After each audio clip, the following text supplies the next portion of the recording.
Hi guys, welcome to my channel. Today we are going to discuss about pharmaceutical chemistry. तो guys आज हम लोग पढ़ेंगे pharmaceutical chemistry के important क्वेश्चन जो हमारे परीक्षा के परीक्षा में और हमारे कॉलेजेस में क्वेश्चन टेस्ट में आते हैं। तो चलिए स्टार्ट करते हैं। सबसे पहले इंट्रोडक्शन से फार्मास्यूटिकल केमिस्ट्री का इंट्रोडक्शन क्या है। आइए हम लोग डिस्कस करते हैं इंट्रोडक्शन के बारे में।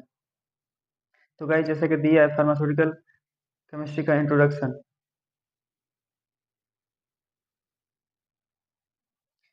Pharmaceutical chemistry is a branch of science.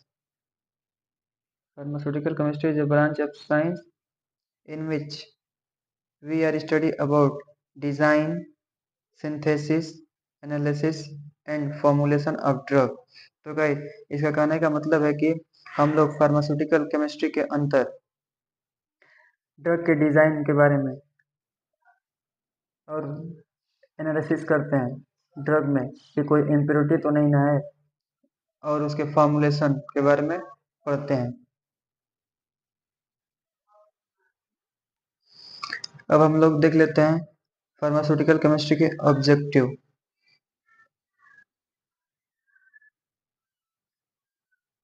Guys objective इसका है pharmaceutical chemistry is taught to provide various type of knowledge, some of them are following।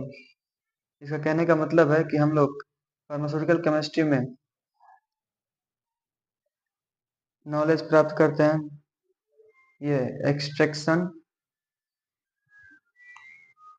Isolation, identification and purification. तो गाइस अब हम लोग बढ़ते हैं फर्स्ट क्वेश्चन की तरफ। जो फर्स्ट क्वेश्चन दिया है डिफाइन एक्यूरेसी एंड प्रिसीजन। तो एक्यूरेसी सबसे पहले हम देख लेते हैं। Accuracy refer to the how close the measure value observe value is to the true value.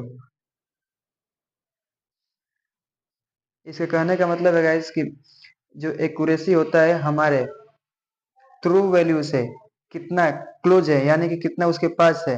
For example यानी कि हम लोग कोई 5 किलोग्राम का वस्तु लिए हैं और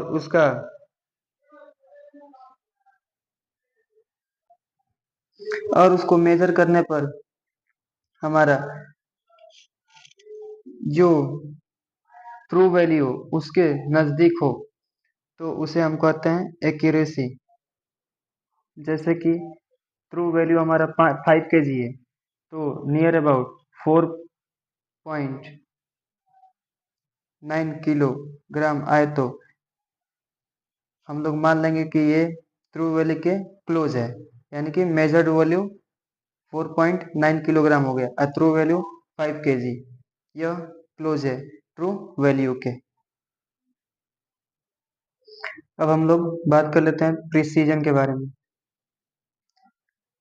precision refer to the closeness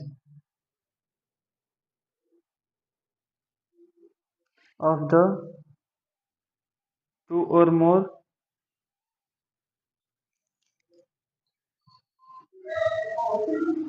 तो गाइस प्रिसीजन में क्या होता है।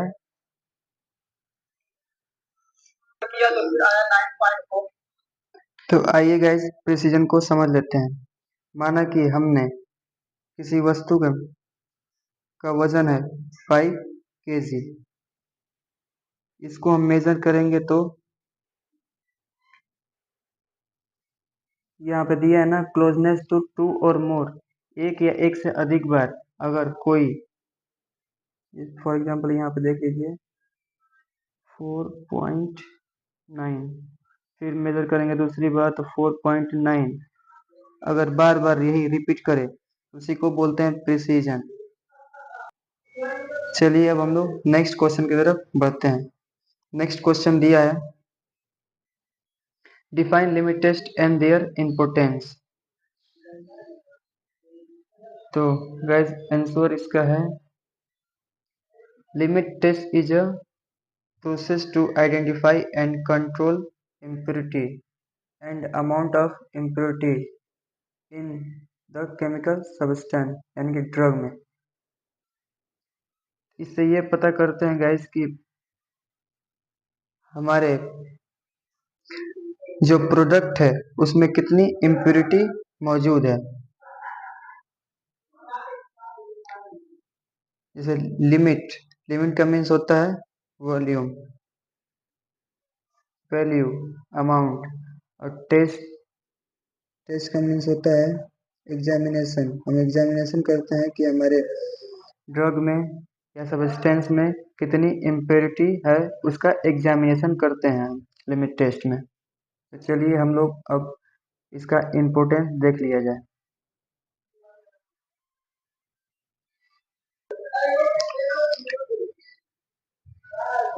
इसका इम्पोर्टेंस है कि हम लोग फाइंड आउट करते हैं, पेन ले लो, find out the quantity of harmful impurity. इससे यह पता लगाते हैं कि हार्मफुल इम्प्योरिटी कितना सब्सटेंस में प्रेजेंट है। It is importance to remove toxic material. और इससे पता लगाकर हम टॉक्सिक मटेरियल को रिमूव करते हैं। अगर हमारे ड्रग में ज़्यादा मात्रा में इम्प्योरिटी प्रेजेंट रहेगी तो हमारा ड्रग साइड इफेक्ट दे सकता है या अपना एक्शन शो नहीं कर सकता है, यानी कि पूरी तरह से हमारा ड्रग खराब भी हो सकता है। अब हम लोग बढ़ते हैं नेक्स्ट क्वेश्चन की तरफ, जो तीसरा है, define volumetric analysis. Answer, the quantitative analytic method is widely used to volumetric analysis.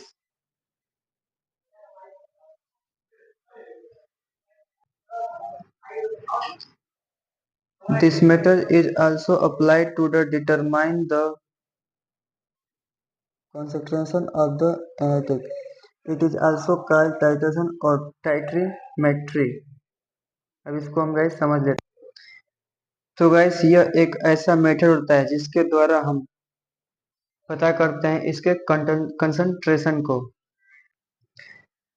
तो गाइस हम लोग चौथा क्वेश्चन को डिस्कस कर लेते हैं, डेंटल प्रोडक्ट।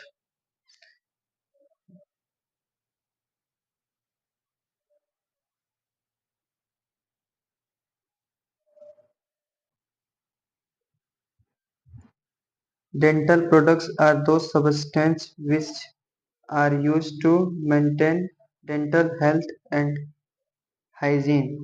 यहाँ पे गाइस डेंटल के बाद प्रोडक्ट रहेगा, या थोड़ा सा रॉन्ग हो गया है, इसको प्रोडक्ट कर लेंगे,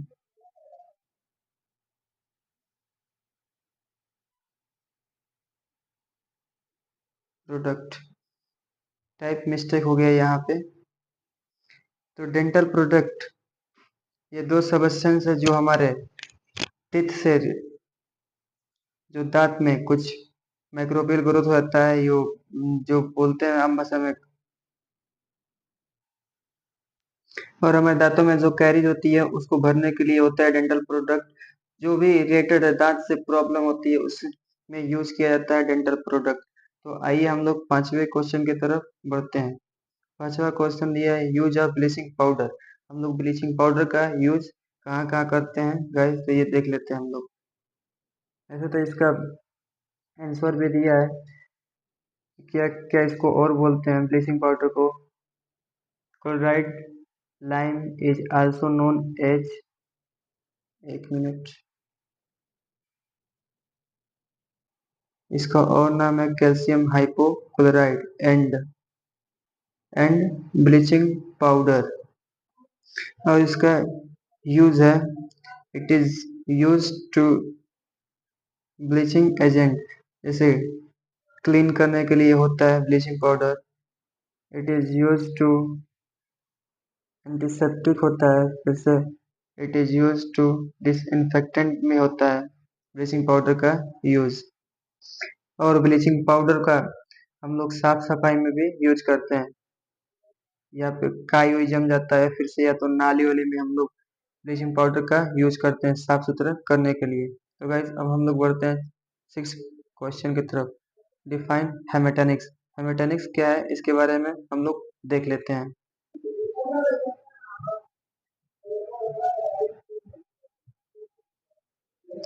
Hematinics are the used drug used to increase the concentration of hemoglobin in blood or used to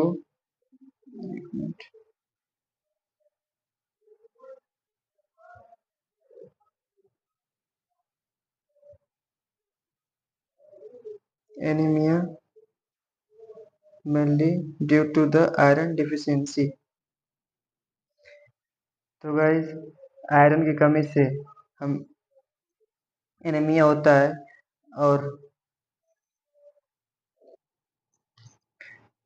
हेमिटनिक्स ये दवा है कि जो हमारे ब्लड को ठीक करे, यानी कि हीमोग्लोबिन लेवल को बढ़ाए, उसे कहते हैं haematinics. Thank you for watching. तो गाइस जैसा कि क्वेश्चन आप लोग को अच्छा लगा तो लाइक, सब्सक्राइब एंड शेयर करें।